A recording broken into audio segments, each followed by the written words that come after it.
আসসালামু আলাইকুম। এটিএন বাংলা সংবাদে সবাইকে স্বাগত জানাচ্ছি ফাতিহা শাফি। সিলেটের জৈন্তাপুরে ট্রাক ও সিএনজি চালিত অটোরিকশার মুখোমুখি সংঘর্ষে একই পরিবারের 4 জন সহ 5 জন নিহত হয়েছে, গুরুতর আহত হয়েছেন একজন।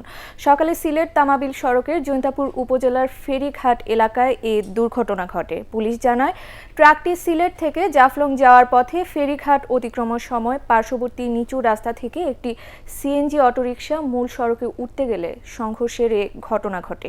এতে অটোরিকশার চালক ও 4 জন যাত্রী ঘটনাস্থলেই নিহত হন। হতাহত সবাই অটোরিকশার যাত্রী ছিলেন বলে জানিয়েছে পুলিশ।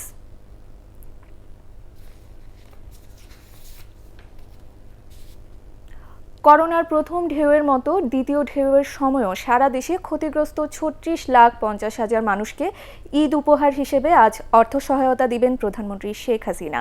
এর মাধ্যমে ক্ষতিগ্রস্ত এসব মানুষ জনপ্রতি 2,500 করে টাকা পাবেন।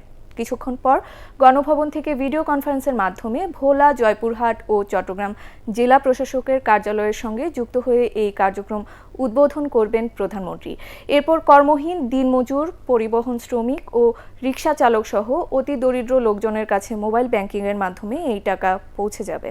এজন্য ইতিমধ্যে প্রায় 1,500 কোটি টাকা বরাদ্দ দিয়েছে সরকার।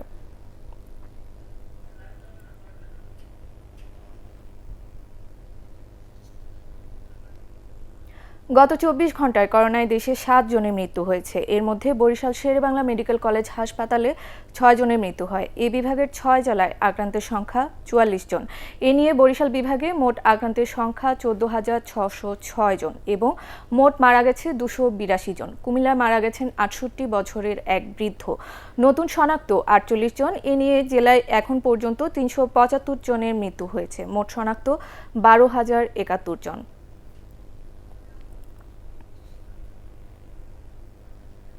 আন্তর্জাতিক। ভারতের পশ্চিমবঙ্গে বিধানসভা নির্বাচনে 292টি আসনের ভোট গণনা সকাল 8:30 থেকে শুরু হয়েছে। এর মাধ্যমে তৃণমূল কংগ্রেস, বিজেপি নাকি কংগ্রেস বাম জোট, এই 3 দলের মধ্যে কোন দল ক্ষমতায় বসছে তা নির্ধারিত হবে। তবে বিভিন্ন বুথ ফেরত জরিপের ফল বলছে এবারও মূল লড়াই হবে তৃণমূল কংগ্রেস ও বিজেপির মধ্যেই। এনডিটিভির খবরে বলা হয়, এদের মধ্যে 2 দলই বিজয়ী হওয়ার আশাবাদ ব্যক্ত করেছেন। ভোট গণনার জন্য এসব এলাকায় কড়া নিরাপত্তা জোরদার করা হয়েছে। বিধানসভায় মোট 294টি থাকলেও নির্বাচনের মধ্যে 2 প্রার্থীর মৃত্যুতে 2টি আসনের নির্বাচন স্থগিত হয়। গত 27 মার্চ থেকে 29 এপ্রিল পর্যন্ত এ রাজ্যে 8 দফায় বিধানসভার 292টি আসনের মধ্যে নির্বাচন অনুষ্ঠিত হয়। এবার জানাবো শেয়ার বাজারের খবর।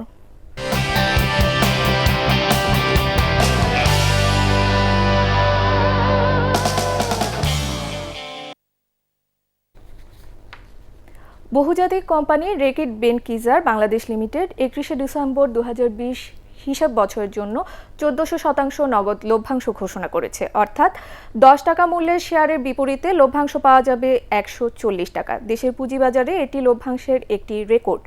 সমাপ্ত বছরে কোম্পানিটির শেয়ার প্রতি আয় হয়েছে 156 টাকা 38 পয়সা। সম্পদ মূল্য হয়েছে 170 টাকা 95 পয়সা। আগামী 22 জুন বেলা 11:30টায় ডিজিটাল প্ল্যাটফর্মে এজিএম অনুষ্ঠিত হবে। রেকর্ড ডেট 27 মে।